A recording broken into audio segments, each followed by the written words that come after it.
Hello students, मेरा नाम विपिन राय और मैं आपको पढ़ाऊंगा पॉलिटी।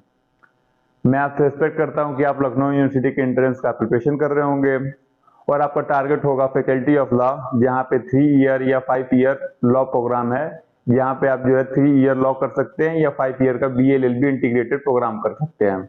उसमें polity as a major portion के रूप में पूछा जाता है।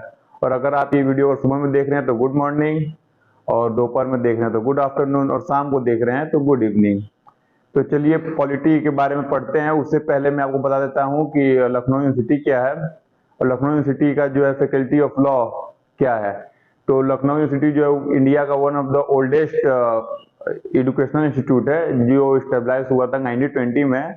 और जब फैकल्टी ऑफ लॉ के बारे में बात करते हैं तो 1921 में जो है वो स्टेबलाइज हुआ था, और वो 3 लोगों के साथ वो स्टार्ट हुआ था और लगभग 1 या 2 कमरे के साथ वो जो फैकल्टी ऑफ लॉ जो है लॉ की पढ़ाई स्टार्ट हुई थी।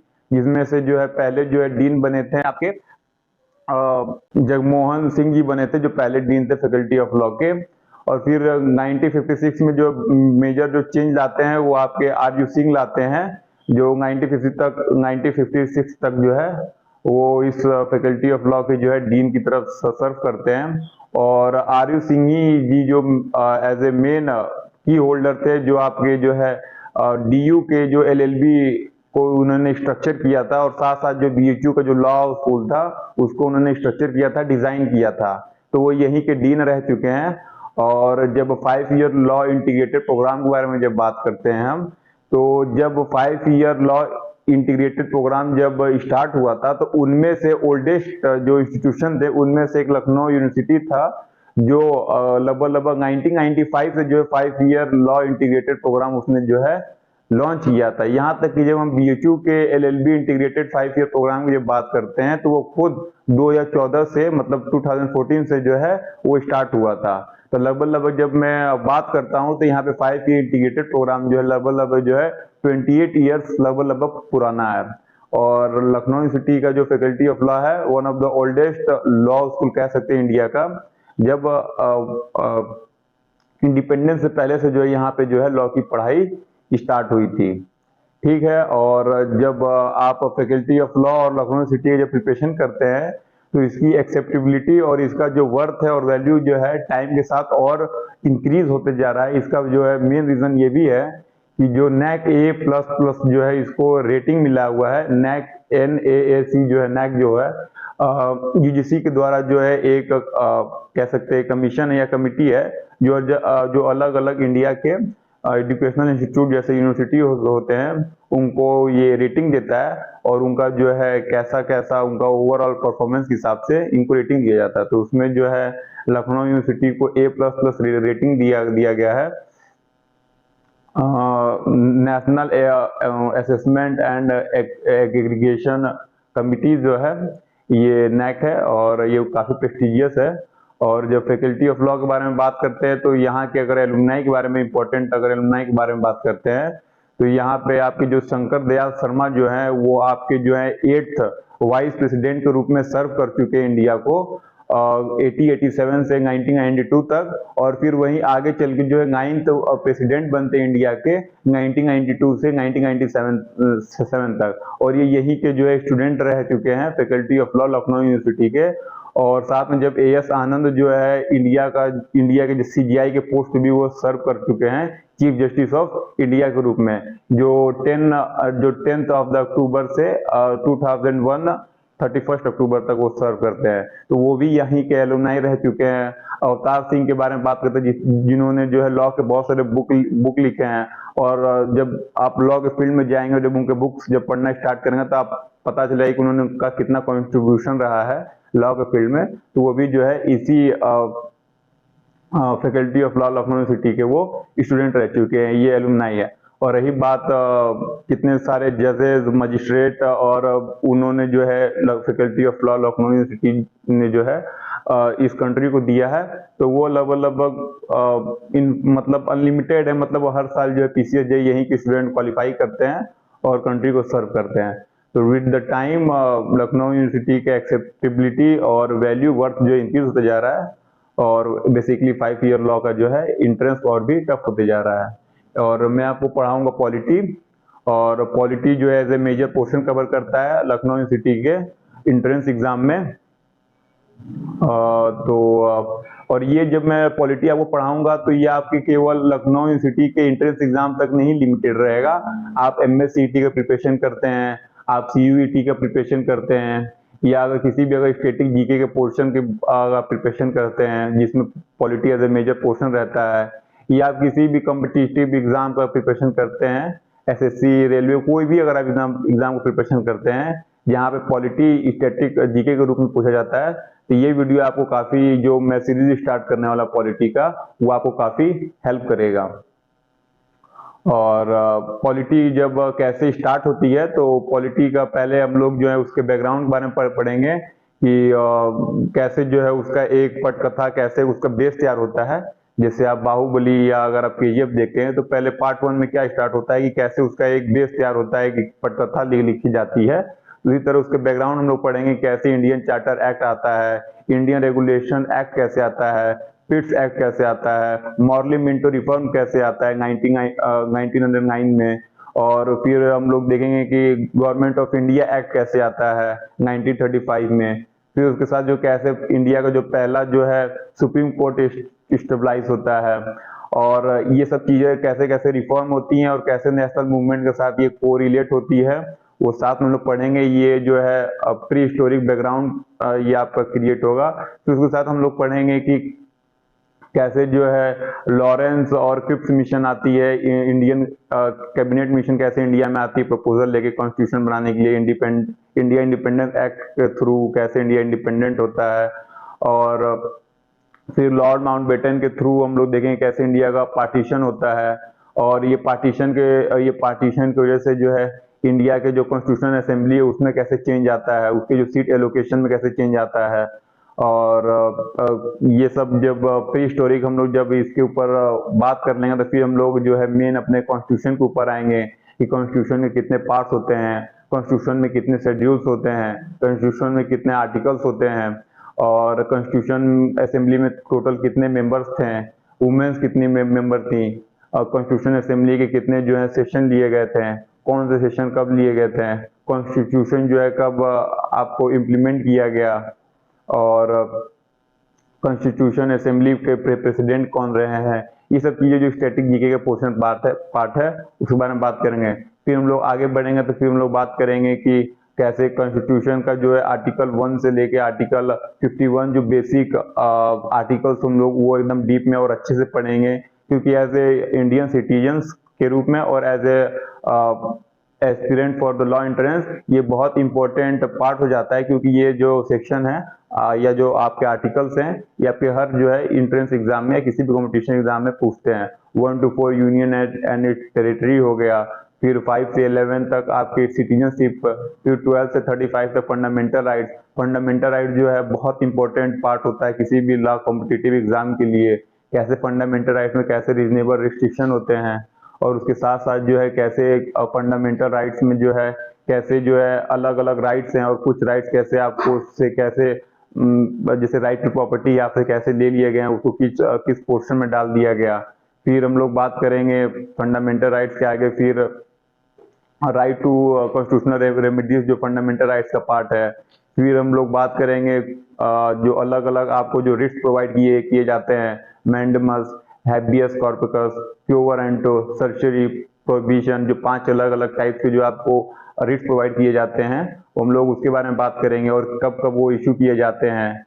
और फिर 51A के तहत हम लोग जो है वो राइट टू फंडामेंटल ड्यूटीज के बारे में बात करेंगे, कैसे वो इम्प्लीमेंट होता है, वो कैसे 11 अलग अलग फंडामेंटल ड्यूटीज हैं। आप फंडामेंटल राइट्स के बारे में जानते होंगे, लेकिन एक फंडामेंटल ड्यूटीज भी होती हैं।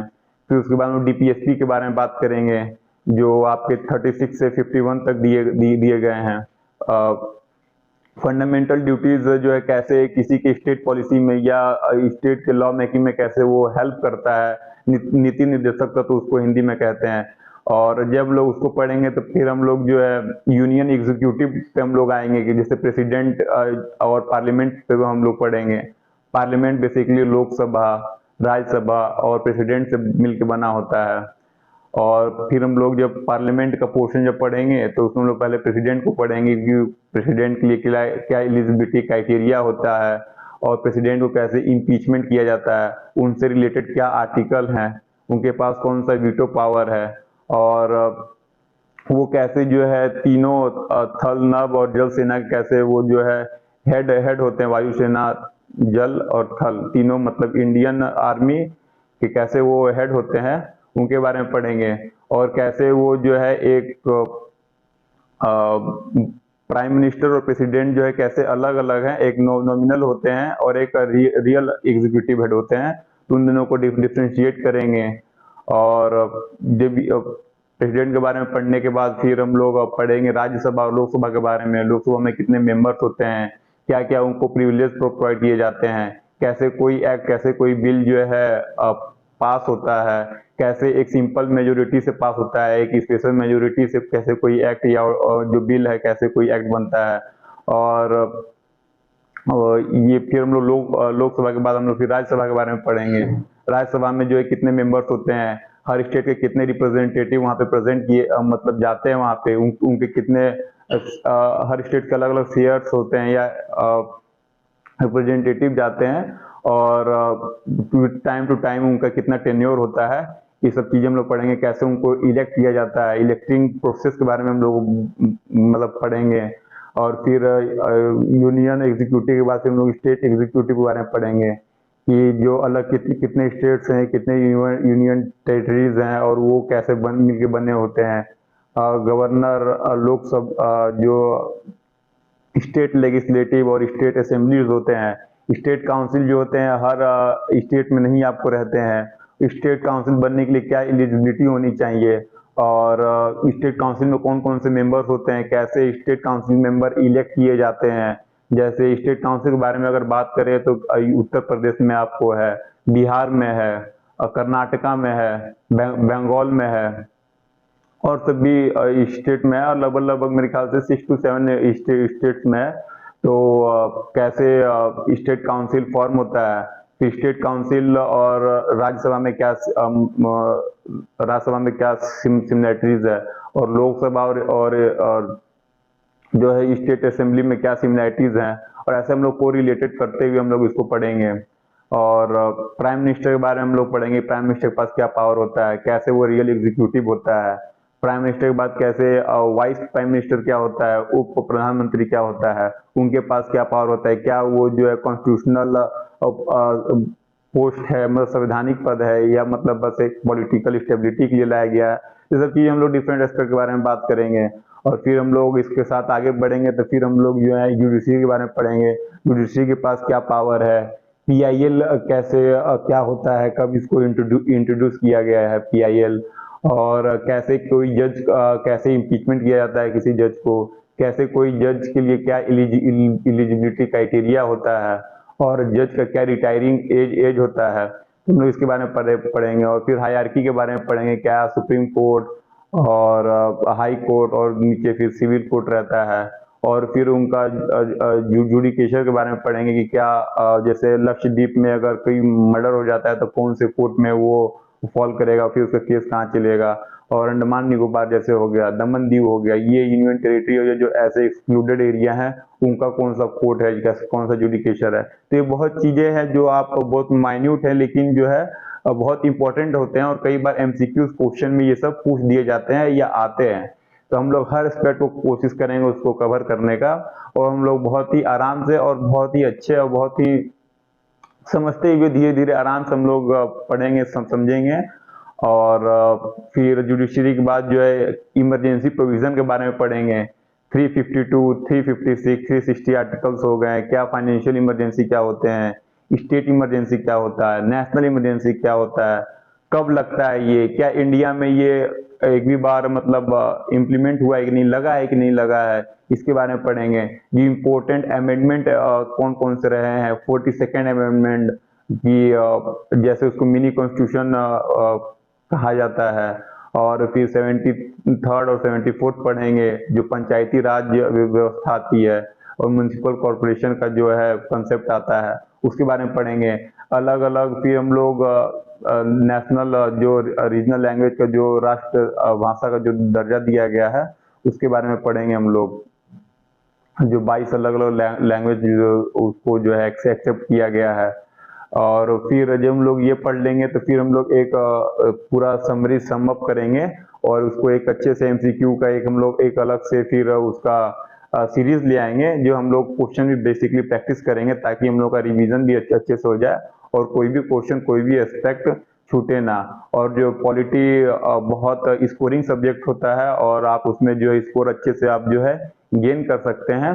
और ये सब पढ़ेंगे और बहुत अच्छे से और बहुत ही सुगम तरीके से हम लोग पढ़ने की कोशिश करेंगे और ज़्यादा लोड लेके नहीं पढ़ेंगे और बहुत आराम से एकदम समझते हुए पढ़ेंगे। और उम्मीद करते हैं कि आप लखनऊ यूनिवर्सिटी के एंट्रेंस एग्जाम क्रैक करें और यहाँ पे जो मोस्ट प्रेस्टिजियस और पियोनियर जो इंस्टीट्यूट है उसमें आप जो है क्वालिफाई करें। और मैं बेसिकली यही आपको बताऊंगा, समझाऊंगा कि पॉलिटी को कैसे पढ़ते हैं, कैसे अप्रोच करते हैं। और मैं सीरीज स्टार्ट करूंगा और बेसिकली जो सिलेबस है मैंने आपको बता दिया है कि कैसे हम लोग किसी चीज को अप्रोच करेंगे। और जैसे कुछ पार्ट ये भी देख लेंगे कि कौन से नेशनल या जो है कमीशन है, जैसे इलेक्शन कमीशन है, क्या उनका रोल है, सहकारिता समिति क्या होती है उसके बारे में पढ़ेंगे, इंटर स्टेट रिलेशन के बारे में पढ़ेंगे और अलग अलग कमीशन जो इम्पोर्टेंट कमीशन है उसके बारे में पढ़ेंगे, फाइनेंशियल कमीशन हो गई। तो यही है आपका सिलेबस। और जैसे जैसे जो है वीडियोस आप देखते रहिए और अच्छे से प्रिपरेशन करिए। होप करते हैं कि आप जो है लखनऊ यूनिवर्सिटी के एंट्रेंस एग्जाम क्रैक करेंगे और इतना प्रेस्टिजियस और पियोनियर इंस्टीट्यूट में आप जो है एडमिशन लेंगे। बहुत बहुत थैंक यू, बहुत बहुत धन्यवाद। All the best.